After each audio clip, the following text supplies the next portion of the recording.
Herman González, que como nosotros tenemos un estilo y cuando la información es importante y así lo requiere, la compartimos con todos. Por eso, en minutos más, reiteraremos este mensaje que a través de Buenas noches, buenos días y para todo el país ha emitido el doctor Antonio Herman González. Pero volvemos al anuario. Un año termina, otro comienza y sirve esto para que todos reflexionemos en imágenes y testimonios sobre lo que ha ocurrido en el país, en el mundo y en Europa Central.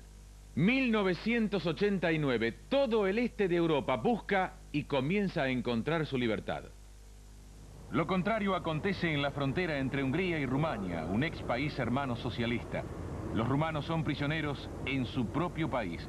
Con la ayuda del omnipresente servicio secreto, Nicolae Ceausescu controla indiscutiblemente y se hace festejar como el genio de la época. En el Congreso de los Comunistas en noviembre no se dignó a hablar sobre reformas.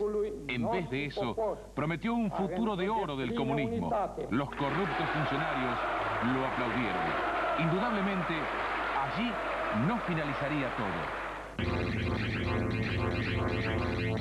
Un pueblo prisionero en su propio país que un día dijo basta, pero allí no terminaba. 1989, Rumania, la lucha por la libertad. El pueblo se había lanzado a las calles en búsqueda de su libertad. La Rumania libre encarnada en bastiones de jóvenes luchadores y ex funcionarios del gobierno dictatorial de la pareja Ceausescu luchaba en búsqueda de su libertad.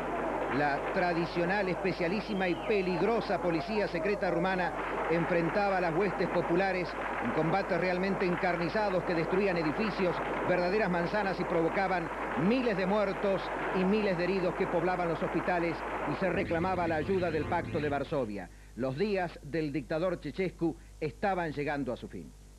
1989, Rumania, el juicio de la historia. Y finalmente, un tribunal popular, conformado también por ex miembros de este gobierno, juzgaba a la pareja de dictadores. En imágenes se veía el juicio de la historia. Nicolás Ceausescu, demacrado, sin afeitarse, y una Elena, su esposa, impasible, asistían al verdadero cataratas de acusaciones y recriminaciones durante 25 años que culminaban con un veredicto, el fusilamiento inmediato para ambos. Se ponía fin así a 25 años de autocracia, de dictadura, de falta de libertades, de un pueblo hambreado que un día dijo basta y salió a buscar su libertad y allí la había encontrado. 1989 en la República Argentina. Asume Rapanelli. El ingeniero Miguel Roy, el designado ministro de Economía por el gobierno electo del presidente Carlos Menem, fallecía pocos días de haber asumido, exactamente a 7 días, víctima de una crisis cardíaca. Esto significaba un duro golpe para la administración de Menem, pero rápidamente se designaba un hombre de su íntima confianza y del grupo empresario Bunge y Bor, que respaldaba esta política, el ingeniero Néstor Rapanelli, que anunciaba al país, a toda la comunidad empresaria, cuáles serían los lineamientos de la nueva política económica. 1989, Yugoslavia y su crisis. Yugoslavia, un país no alineado que ha alcanzado un sencillo bienestar. Sin embargo, este estado de muchas nacionalidades enfrenta una prueba de fuego. En 1989 se incrementaron las manifestaciones de los diversos grupos étnicos con la exigencia de una autonomía nacional. Esta disputa entre hermanos está llevando al país a la ruina. La tasa de inflación se sitúa actualmente en más del 1000%. Entre tanto, continúan los conflictos. Un verdadero mosaico de razas y nacionalidades enfrentando su crisis más aguda. 1989, China, la masacre y el silencio. Casi se avisoró la esperanza para un cambio en China. En mayo y junio se manifestaron en Pekín cientos de miles de estudiantes y trabajadores. La consigna era reformas al estilo soviético. Incluso recibieron el apoyo público del jefe del Partido Comunista Chino, Zhao Ziyang. Pero la protesta fue aplastada por los tanques. Murieron 30.000 personas. La masacre en la Plaza de la Paz Celestial provocó dolor e indignación a nivel mundial, especialmente en Hong Kong, en que en 1997 será entregada a China. Los viejos comunistas en la dirección no se impresionaron incluso al precio del aislamiento político internacional. En los días siguientes se sucedieron arrestos masivos y se instó a la población a denunciar a los opositores del régimen. El político reformista Zhao perdió todos sus cargos. Un silencio paralizante se ha extendido por todo el país que dura hasta la actualidad. Y de esta forma la masacre y el silencio serían los símbolos de los cambios que se avecinaban en China. 1989 en la Argentina. Julio Corso, otra vez la fatalidad.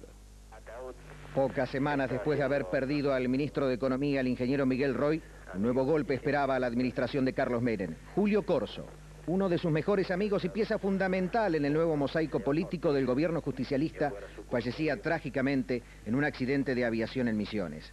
Su repentina desaparición, tenía 50 años, conmovió todos los sectores políticos, en especial los justicialistas, y se lanzó el gobierno en la búsqueda de un hombre de la más íntima confianza de la administración de Menem para reemplazar al ministro fallecido, recayendo esta designación en el doctor Hermann González.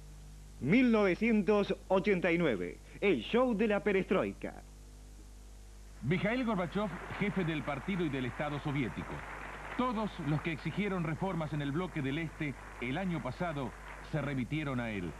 En todas partes donde se presenta, lo festejan como una estrella de los medios. En mayo, Gorbachev presentó una nueva iniciativa de la política de la Glasnost. Ante el Congreso de los Diputados del Pueblo, anunció no solo una reducción de los gastos militares, sino que dio a conocer también un secreto de Estado, el verdadero monto del presupuesto de defensa, 77 billones de rublos. Pero los inmensos gastos militares no solo trajeron muchos problemas a la Unión Soviética. Es insoluble el conflicto de las nacionalidades. En numerosas partes de las repúblicas se levantó la exigencia de separarse de la Unión Soviética, con la concesión de una autonomía económica para los estados bálticos. Gorbachev logró disminuir las demandas separatistas. Durante el año pasado, los mineros realizaron huelgas en varias oportunidades. Un mal salario y un insuficiente abastecimiento de alimentos fueron las causas de las huelgas. Gorbachev se transformaba así en la estrella comunista del reformismo. 1989, Unión Soviética, avanza la reforma. También en el quinto año de la Glasnost y la perestroika, la economía soviética pasó a primer plano.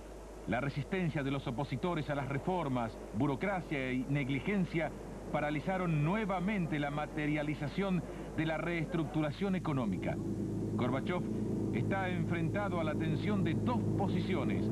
Mientras en octubre se festejaba el aniversario de la revolución en la Plaza Roja, no lejos de allí se manifestaban unas 10.000 personas exigiendo más democracia. Las consignas eran disolución del servicio secreto y supresión del monopolio del poder del Partido Comunista. Exigencias que en otros países del bloque del Este ya han sido cumplidas. La oposición conservadora en el Partido Soviético no se puede resignar con el ritmo actual de las reformas. El reformismo soviético enfrenta ahora el conflicto de las nacionalidades. 1989, la cumbre en Malta. En política exterior, Gorbachev se encuentra en mejores condiciones.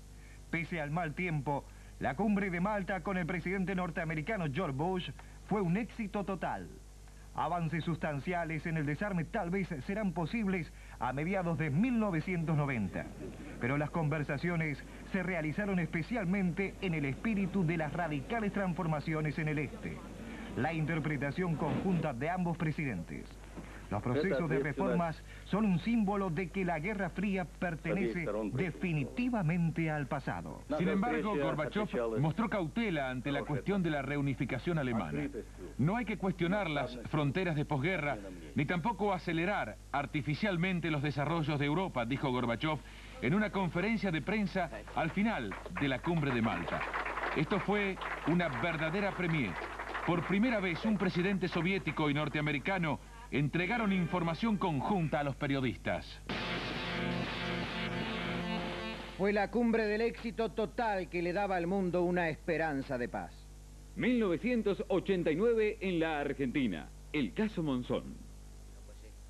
Carlos Monzón, acusado de haber asesinado a su compañera, la modelo Alicia Muñiz, el 14 de febrero de 1981, era enjuiciado por un tribunal oral y público en el llamado Juicio del Siglo. La Fiscalía solicitaba, luego de intensos peritajes y una singular característica que había tenido el juicio por la peculiaridad de la presidenta del tribunal y la singularidad también de algunos de los testigos que se habían presentado, 18 años de prisión para el ex campeón mundial, sentencia que se mantiene firme. 1989 en la Argentina. El caso Fontana. Fue otro de los casos que conmovió a toda la colonia artística casi sobre el final del año. Jorge Cacho Fontana, el locutor animador, era acusado por su ex compañera, la modelo Marcela Tiraboschi, de haberla golpeado y haberla obligado a ingerir estupefacientes en un departamento de su propiedad. Comenzaba así una serie de indagatorias, de acusaciones y de careos, de desmentidas, de afirmaciones que conmovían también a toda la opinión pública. El caso Fontana todavía no está cerrado.